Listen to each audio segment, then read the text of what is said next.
High on Emotion, a hook line for all time. Everybody knows one of Christa Burgh's big hits, Strong Voice of the Star, and sharp electric guitar. You know the player, the guitar man. I do. I'm happy to present you a hit maker and his talent and sounds, Phil Palmer from England. Hello. Hi there, how you doing? You wrote a book about your time in the music business that started end of the 60s, beginning 17th. It's called Session Man, studio worker, hired musician on stage for a recording. What is special in being a free man? One day this, other day that. Yeah, variety is probably the key word, which I loved to begin with. It's a good grounding for any guitar player, for any musician, to be often confronted with something new every day. And to be fair, you doing sessions, you never knew what you were walking into. I walked into some really interesting and wonderful, and also some pretty awful sessions during my time. I've tried to be give it a balance in the book of the awful times and the better times. But doing as many sessions as I did, I've estimated the amount of albums I played on. It's probably 500. So if you multiply it by 10, it's 5,000 songs, plus all the live stuff that I've done for the last 40, 50 years. It's quite a lot of stuff. There's a lot of songs there. You never wanted to be part of a band and having a career as Brian May, Keith Richards, others? I was part of several bands, but later. I mean, being a session man, you kind of had to always be ready to be available. Being a session man, you've got to be available. So if you disappear for any amount of time, then someone else will be in there. So you have to be careful to cover your ass all the time. We started with Christa Burgh. You played the guitar in Lady in Red. Can you tell Yeah. me how a Marvin Gaye groove became one of the greatest Christa Burgh hits? Yeah, just trying to remember who produced that record. I think it's a guy called Paul Hardiman. I remember, I mean, I've done so many albums with Christa Burgh. I think it's 19, by the way. And I was driving in and I was listening to Marvin Gaye on the radio on the way in. And I was inspired by the that song. And when I got to the studio, they played me that song. And the first thing I thought of was that little guitar line, dee, dee, dee, dee, dee, dee, which I think I probably stole from Sexual Healing. But it fitted well. It gave the song a nice lilt, gave it a nice groove, and so they kept it. And I'm told that it was one of the reasons it was such a successful record. In fact, it's Christa Burgh that says that, not me, by the way. We heard Lady in Red, the tune. It's the main character of the song. Da, da, da, da, da. You suggested, you tested, you played it, but you are not the composer. Your American colleague Steve Lukather, in his memoir, says the same. The session musicians often make the song perfect, change the bridge, suggest a cool hook line, a special sound, but you won't find them in the booklet. Is this the destiny of a session man? Probably, yeah. It's as a session player, you're expected to contribute something to the session. Otherwise, you could, there's two types of session player. Okay, there's the type that will just read the part exactly as it's been presented to them, and there's people like me that will contribute something of themselves to a record, and that's what I chose to do. I think that's what we all choose to do as session players. That's what gives you a reputation. If you just play what's written all the time, then anybody can do those sessions. But if you actually give something to the record, then it gives you a bit of a reputation, and other people will then book you. And I think that's why we all did it. I don't think I ever really expected to be given a writer's credit for any of the things I did. There is a line, however, I believe that if you cross the line into writing, then you should be credited. And I think that on several occasions I probably crossed that line. But it's a very difficult thing to prove. It's a very difficult thing to even talk about with the artist or the producer. So you don't. And you wait for them to make an offer to you. And it never happens.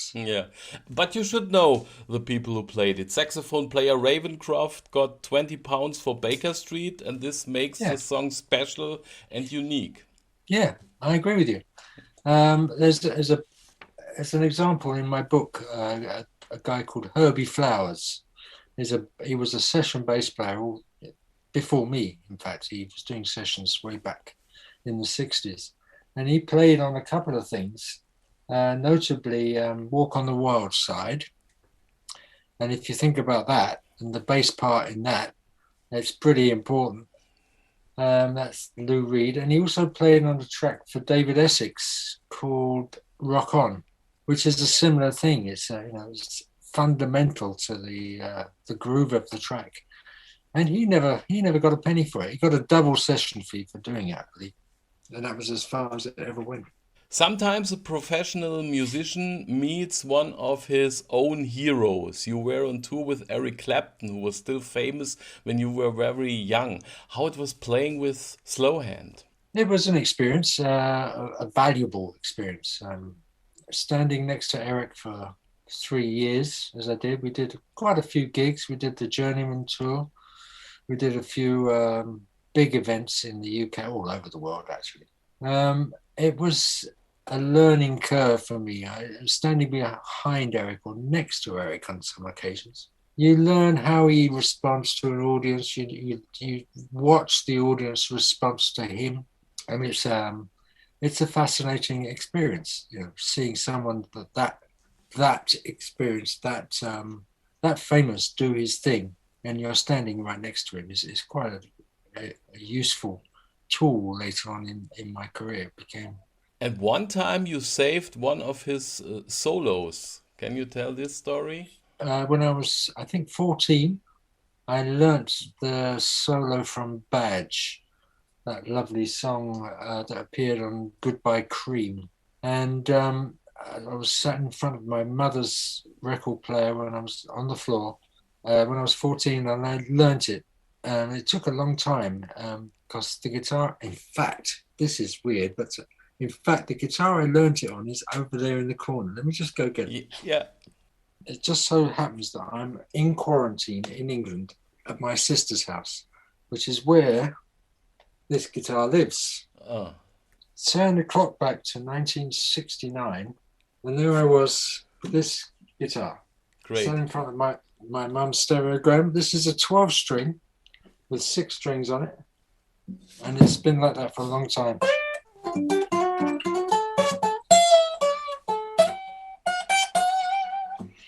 And I learned that solo on this On guitar. this guitar, great. when I was a young boy, and so like turn the clock forward again 30 years, and we're in South America, and I'm standing next to Eric Clapton, and we've been on tour for a while, and we're at the River Plate Stadium in Argentina in front of, I don't know, 30, 40, 50,000 people, a lot of people.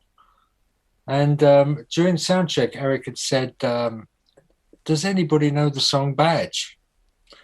I think I want to play it tonight. And so we knocked it together real quick in soundcheck, and we played it that night. And as we went on the stage, I said to Eric, can I play the guitar solo in Badge tonight? He said, yeah, go ahead, feel free. So I played it. And when we got to the solo, I played his solo from the original Cream version of Badge. And it was a very special moment. And I've seen videos of it recently that have been popping up. And there's a lovely expression on Eric's face and mine. And we're both looking at each other, smiling broadly and enjoying the moment. And it was a lovely thing to do. I enjoyed that. I think he did too. Phil Palmer, the session man. How are you booked, Phil, with your guitar? Do you have to bring the whole shop having all sounds prepared and guitars in the car? Or do the producers call you and say we need an acoustic picking, a strong heavy rock backup for the star? When do you know what to play?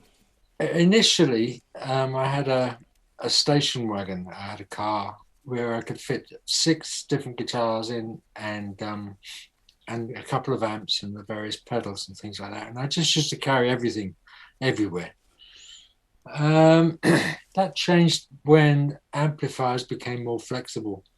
I suppose I was a big fan of the Mesa Boogie amplifiers when they first came out, and they gave you the ability to do to change the color of the sound a lot. You're a lot more flexible than say an AC30 is what we used before then. And so you were required to be flexible, I guess, and have everything around.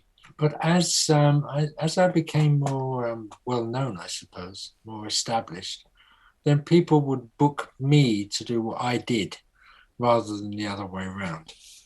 And so, it became a lot easier, a lot simpler. I didn't have to carry so many things. I carried a Strat and a couple of nice acoustics and a decent valve amplifier, and that seemed to cover every eventuality. On tour with the stars, when you read the story of Tina Turner, the struggle with Ike, leaving him without a dollar, and like a phoenix, she was one of the best-selling women in music history, always wearing a wig, high heels, power lady in the concert. How was playing with Tina? I love Tina. She's a great lady, still a great lady. She was just generous, kind, and a proper rock and roll queen. She knew what to do. She learned her art on the stage. She danced the music, and that was the thing with Tina. And one of the things she said to me during the rehearsals was that if I'm dancing, you're good. If I'm not dancing, it means that someone's playing jazz. And that was a quote from her. Bryan Adams, the Robin Hood theme with a guitar solo. You had to play live at the Queen's 50s Crown Jubilee, stage in front of Buckingham Palace, 200 million people watching. And that apparently. Yeah. Yeah, and the story behind that is that we didn't have a lot of rehearsal for that show. And there was a lot of different artists. I mean, it was a session man band, if you like. And I think there was Pino Palladino there, and who was on the drums? I can't remember. Maybe Phil Collins. But yeah, we rehearsed that song with Brian, and we got to the solo section, and I played a different solo, basically. And he said, it really needs to be the original. I said, yeah, I kind of agree with you. So I went home and I learned it overnight. And the first time I played it in front of anybody was in front of 200 million people. And it was a great moment of satisfaction when I actually got it right. And there was also an acknowledgement from Bryan Adams on the stage to say, thank you, you got it right. And I did. And it was a lovely moment because it was I think, to put together all of my years of experience at that point to actually achieve the moment in front of a great deal of people. I mean, I wasn't thinking that there was 200 million people, but there was, there were a lot of people watching that show. If you could stand to watch the entire show, it's there. Yeah, it's on YouTube somewhere, and it's worth seeing because. If you know what, the great thing about my book, the great feedback I'm getting from my book is that if you read the story that I've written, and you can then access the video, and that's like a great interactive thing, and you see it from your point of view, you see it from an audience point of view, and you read about it from my point of view. Yes. And I think that's a very cool thing about the book. Yes, it's exactly that.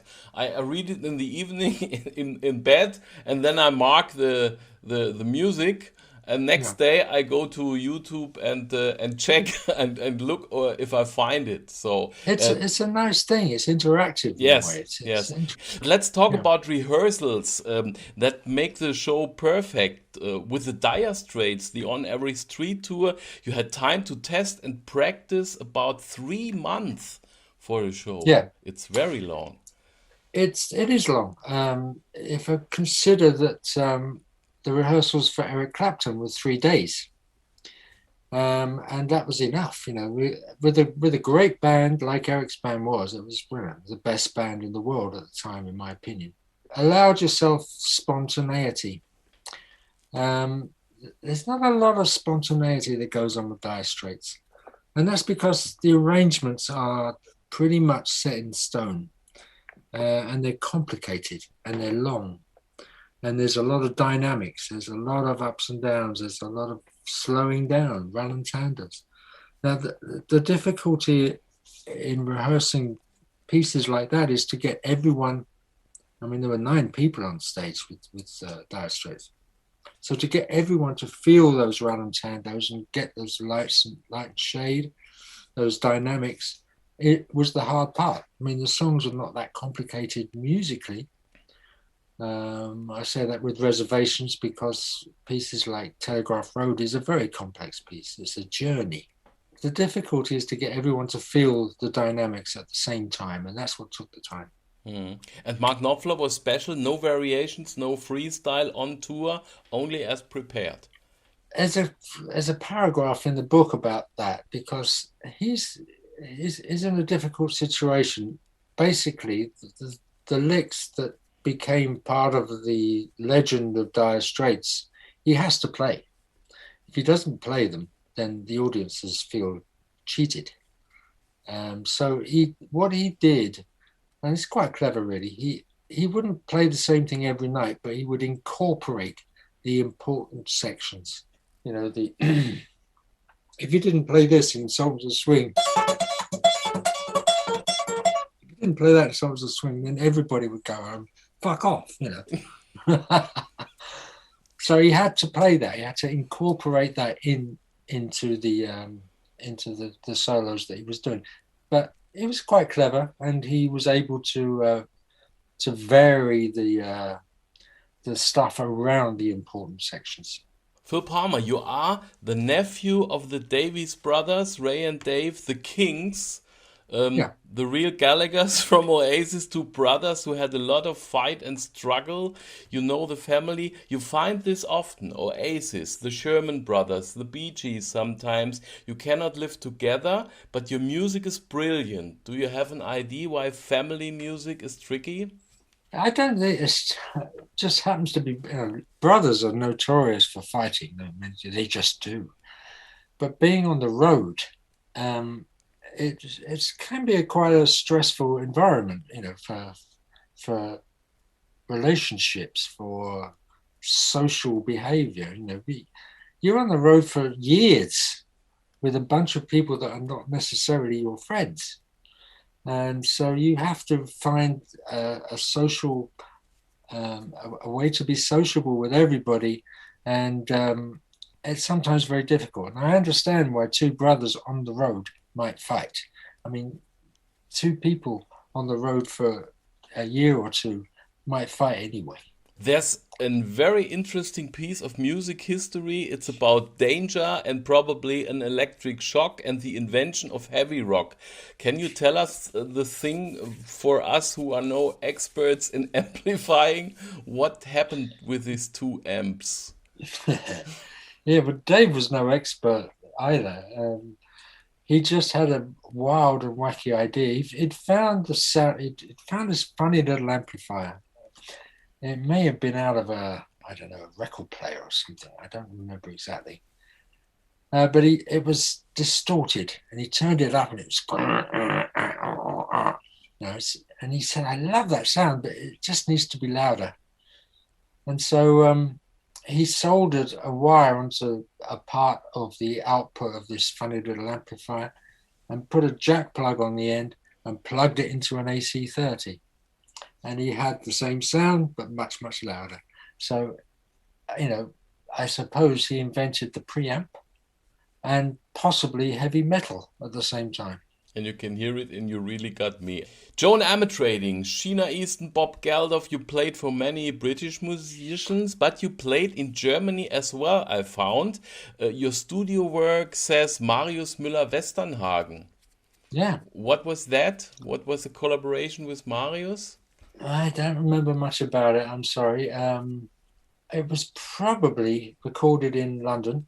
The session circuit in London became good. I mean, there was a good bunch of musicians, and we all worked together in kind of cycles. I would work with the same people on different sessions around London for over a number of years. So, and I think we were making interesting records in the UK, and it's we started to get interest from all over the world, and artists would then show up in London with their budgets from their record companies around the world and make records in London and then take it back to their own market. And that was one of them, I think. And another German name is Wolf Mahn, and I think Wolf, yeah. Wolf. Yeah, he's a nice boy. We did a couple of things together. I liked him. He's just a honest kind of rock guy. He didn't no pretense. Didn't want to be anything special. He was just happy to do what he did and did it very well. You might also find Alphaville, and I don't remember much about that either, except that I think I did it in Berlin at Hansa Studios. You did a lot of musical jobs in Italy. Your wife is Italian, but that's not the reason you played so much in Italian studios since the 80s, you said. Yeah. Yeah. That was probably because of a guy called Lucio Battisti, who was, I suppose he was the Italian Bob Dylan of the era. He wrote interesting songs with great lyrics.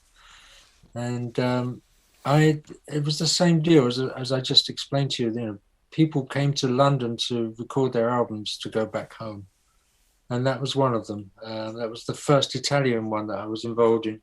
I mean, many followed it, but on that album there was a particular track called "Con il nastro rosa," which means "with a pink ribbon," and it's a nice little tune, and it has a bizarre and very very long coda section, end section, which is basically 2.5 minutes of solo, and it was wacky for the time. People made records for 3.5 minutes back then, so this was a 5 minute single, and 2.5 minutes of it were guitar solo. And I honestly thought when we recorded it that the idea would be to edit it in some way, but they didn't. And it got released in that way with this massive long solo. And I had no idea how successful it had been, but basically stayed number one for the whole of that summer, 1980. It was number one for 4 months or something in Italy. And it became a bit of an anthem for his fans, but also, a very well-known song, in Italy. It's similar to like a Beatles song to them. It's that important. It was 10 years later, after my first visit to Italy, when I heard it on the radio with this enormous long guitar solo on the end, and it became apparent how successful it had been, and they used that guitar solo in the conservatories, the musical colleges around Italy, to show kids how to play the guitar solo, which is a nice compliment, I suppose. Yes. You played live with Eros Ramazzotti, a star. You say it's not the best man on guitar, but he wants to play. Careful. I was advised to edit that out of the book, but I didn't, because it's true. I think, what's the point of writing a book if you can't be truthful, if you can't be honest? So I left it in deliberately, and it will probably piss him off no end. But it's true, he had every right, in a way. As the artist, as the famous person on the stage, he has every right to do whatever the fuck he wants, But it was a little frustrating because he would play extremely loudly and not very well, and he had two, including myself, if I may include myself. He had a very nice guy called Giorgio Secco, who was playing guitar, and me playing guitar, and we're both nice guitar players. Okay, we can play. But there was this maniac in the center of the stage playing guitar because it's his band. That's all. I don't think I should say any more. Okay. I think it was Phil Collins who wrote, Clapton cannot help makes the dishes cleaning before a tour because of his horn skin on the fingers. What what about with yours? Well, Eric was lazy, and I saw it myself. It's very true what Phil Collins said because Eric would just not play guitar for 3 months or be in the Caribbean on holiday, pick up a guitar and expect to be, you know, ready. And he wasn't a lot of the times. And I saw blood many times from Eric's fingers when he just his fingers were not hard. You got to play every day. I do. I play at least an hour every day just to keep the fingers hard and ready. And apart from anything else, the muscles, that's hand is a muscle. You've got to keep it strong. In your book, you say at the end, the journey isn't over. I never stopped loving what I do. Me too. I love asking artists about their talent and profession. You have plans, dreams, someone you want to play for? Always, yeah. I've been a massive fan of Donald Fagen for my whole life. I think my whole musical life. I'd love to work with him. I don't know if it'll ever happen, but it doesn't matter. It's something to aspire to, it's something to want to do. There's always, a new door to open. You was also reading the book where I did the Symphonica tour with George Michael, which was proper big band jazz. I never in my life expected to be doing anything like that. But it was a great challenge, and I really enjoyed fitting into a proper band like that, which is all scored, by the way. You don't play anything that's not scored in that situation. So it's a real discipline. Interesting, and I love challenges, and I'm always looking for them. I think of the last anecdote with Michael Kamen, who makes the sheet music by listening from a record player who is too slow. How can that be that you have chords difficult to play? I don't know how he managed to do that, but that's my take on it. He wrote parts for an orchestra, the Japanese Philharmonic Orchestra, in E flat for a Bob Dylan song, which was obviously in D. I mean, you don't need to be a musician. It's a semitone difference. So whatever he scored the orchestra from was definitely running fast. And but it was too late when we got to rehearsals with the Tokyo Philharmonic that you couldn't change parts for a 75-piece orchestra. It would take all day. It would take 2 days probably. And so Bob Dylan agreed to play the tune in E flat, which is difficult. I mean, if you can use a capo in the Yeah. first track, but he didn't. He busked it not very well. Okay.